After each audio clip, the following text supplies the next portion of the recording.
ನಮಸ್ತೆ ಎಲ್ರಿಗೂ ವಿದ್ಯಾಸ್ ಕಿಚನ್ಗೆ ಸ್ವಾಗತ. ಇವತ್ತು ನಾನು ಚಿಕನ್ ಕರಿ ಲೀವ್ಸ್ ಡ್ರೈ ಹೇಗೆ ಮಾಡೋದು ಅಂತ ಹೇಳಿಕೊಡ್ತಿದ್ದೇನೆ. ಇದೊಂದು ತುಂಬ ಟೇಸ್ಟಿಯಾದ ರೆಸಿಪಿ, ನೀವು ಮಾಡಿ ನೋಡಿ, ಎಷ್ಟು ತುಂಬ ಟೇಸ್ಟಿಯಾಗಿರ್ತದೆ. ಇದಕ್ಕೆ ನೋಡಿ, ಚಿಕನಿಗೆ ಸ್ವಲ್ಪ ಹಳದಿ ಮತ್ತು ಉಪ್ಪು ಹಾಕಿ ಸ್ವಲ್ಪ ಹೊತ್ತು ಇಡ್ತೇನೆ. ಅದು ಸ್ವಲ್ಪ ಉಪ್ಪೆಲ್ಲ ಹಾಕಿದರೆ ಸ್ವಲ್ಪ ಎಳ್ಕೊಳ್ತದೆ ಅಂತ ನೋಡಿ. ಇದಕ್ಕೆ ಕರಿಬೇವು ತುಂಬ ಬೇಕು. ನಾನೊಂದು 2 ಮುಷ್ಟಿ ಕರಿಬೇವು ತಗೊಂಡಿದ್ದೇನೆ. ಮತ್ತು ಮೆಣಸು ನಮಗೆ ಚಿಕನಿಗೆ ಎಷ್ಟು ಬೇಕು, ನಾನಿಲ್ಲಿ 1.5 kg ಚಿಕನ್ ತಗೊಂಡಿದ್ದೇನೆ. ಇದಕ್ಕೆ ನೋಡಿ, ಕೊತ್ತಂಬರಿ 4 ಸ್ಪೂನು, ಜೀರಿಗೆ 2 ಸ್ಪೂನು, ಚಕ್ಕೆ 1 ಸ್ಪೂನು, ಲವಂಗ 4, ಏಲಕ್ಕಿ 1, ಕರಿಮೆಣಸು ಸ್ವಲ್ಪ ಬೇಕು, 2 ಸ್ಪೂನ್ ಬೇಕು. ಮತ್ತು ಇದು ಬಡಿಸೊಪ್ಪು ಸ್ವಲ್ಪ. ಫಸ್ಟಿಗೆ ಉಂಟಲ್ಲ, ಈ ಕರಿಬೇವನ್ನು ಸ್ವಲ್ಪ ಹುರ್ಕೊಳ್ಳಿ ಹೀಗೆ. ಅದು ಅಂದರೆ ನಮಗೆ ಹುಡಿ ಮಾಡಲಿಕ್ಕೆ ಸುಲಭ ಆಗ್ತದೆ ಅಂತ. ಇದಂದರೆ ನಾನೀಗ ತೊಳೆದು ತಂದದಷ್ಟೇ, ಹಾಗಾಗಿ ಸ್ವಲ್ಪ ಹೊತ್ತು ಹಿಡಿತಾ ಉಂಟು ಅದು ಆಗಲಿಕ್ಕೆ ನೋಡಿ. ಆನಂತರ ಆ ಬಾಣಲೆಗೆ ಈ ಮೆಣಸನ್ನು ಹುರಿಯಿರಿ.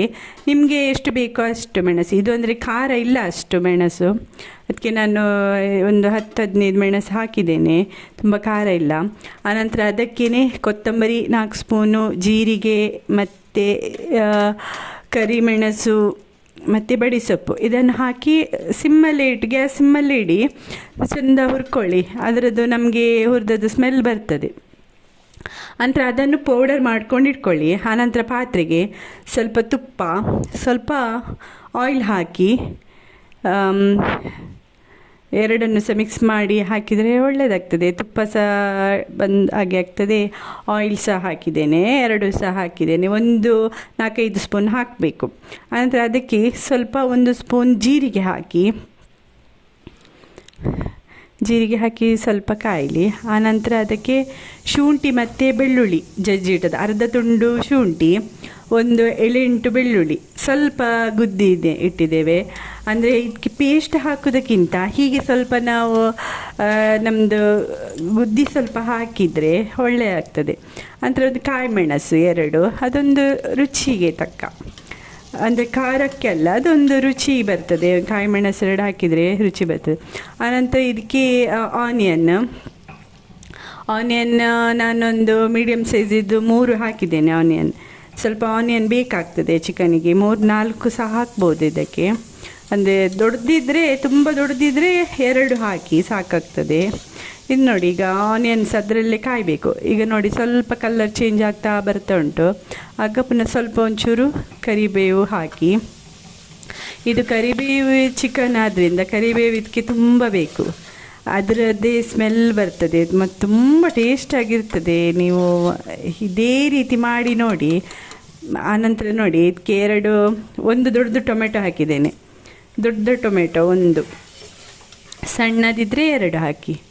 ಸ್ವಲ್ಪ 1 ಸ್ಪೂನು ಇದು ಹಾಕಿ, ಹಳದಿ ಪುಡಿ ಮತ್ತು ಉಪ್ಪು ಹಾಕಿ.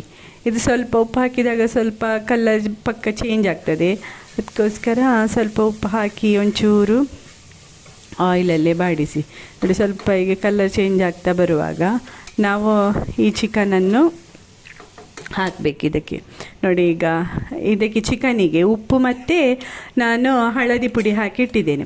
ಹಳದಿ ಪುಡಿ ಹಾಕೋದ್ರಿಂದ ಅದರೆಲ್ಲ ಸ್ಮೆಲ್ಲೆಲ್ಲ ಹೋಗ್ತದೆ. ಚಿಕನ್ ಇಲ್ಲದ್ರೆ ಒಂಥರ ಸ್ಮೆಲ್ ಇರ್ತದಲ್ಲ, ಆ ಸ್ಮೆಲ್ ಹೋಗ್ತದೆ ನೋಡಿ. ಈ ರೀತಿ ಅರ್ಧ ಬೇಯುವಾಗ ನಾವು ಹುಡಿ ಮಾಡಿ ಇಟ್ಟಿದ್ದೇವಲ್ಲ, ಆ ಹುಡಿಯನ್ನು ನಾವು ಹಾಕಬೇಕು. ಸ್ವಲ್ಪ ಹಾಕಿ, ಈಗ ಎಲ್ಲ ಹಾಕಲಿಕ್ಕೆ ಹೋಗಬೇಡಿ, ಸ್ವಲ್ಪ ಹಾಕಿ.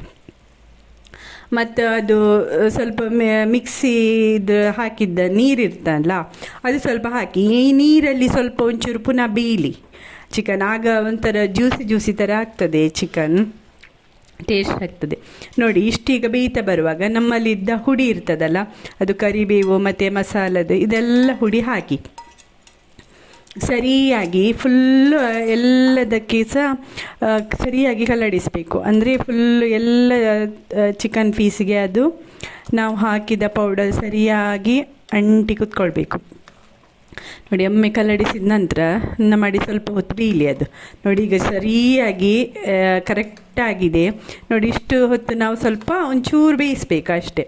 ಅದು ನೋಡಿ, ಈಗ ನೀರೆಲ್ಲ ಆರಿ ಹೋಗಿದೆ. ಈಗ ನೋಡಿ, ರೆಡಿಯಾಗಿದೆ ತಿನ್ನಲಿಕ್ಕೆ. ತುಂಬ ಅಂದರೆ ಕರಿಬೇವಿದು ಪರಿಮಳ ಅಷ್ಟು ಒಳ್ಳೆ ಬರ್ತಾ ಉಂಟು. ಮೇಲೆ ಕೊತ್ತಂಬರಿ ಸೊಪ್ಪು ಹಾಕಿ, ತುಂಬ ಟೇಸ್ಟಾಗಿ ಉಂಟು. ಹೀಗೆ ಮಾಡಿ ನೋಡಿ ಹೇಗಾಗಿದೆ ಅಂತ ನನಗೆ ಹೇಳಿ. ಆನಂತರ ಮೇಲೆ ಉಂಟಲ್ಲ, ಒಂದು ಸ್ವಲ್ಪ ಕರಿಬೇವನ್ನು ಸ್ವಲ್ಪ ಒಂಚೂರು ತುಪ್ಪದಲ್ಲಿ ಫ್ರೈ ಮಾಡಿ ಉಂಟಲ್ಲ, ಮೇಲೆ ಒಂಚೂರು ಹಾಕಿಬಿಡಿ. ಅದು ಇನ್ನೂ ಸಹ ಟೇಸ್ಟ್ ಬರ್ತದೆ. ಸ್ವಲ್ಪ ಮೇಲಿಂದ ಲಾಸ್ಟಿಗೆ ಒಂದು ಮಾಡಿದ ನಂತರ ಹೀಗೆ ಮಾಡಿ ನೋಡಿ ಹೇಗಿದೆ ಅಂತ ನನಗೆ ಹೇಳಿ. Thank you so much.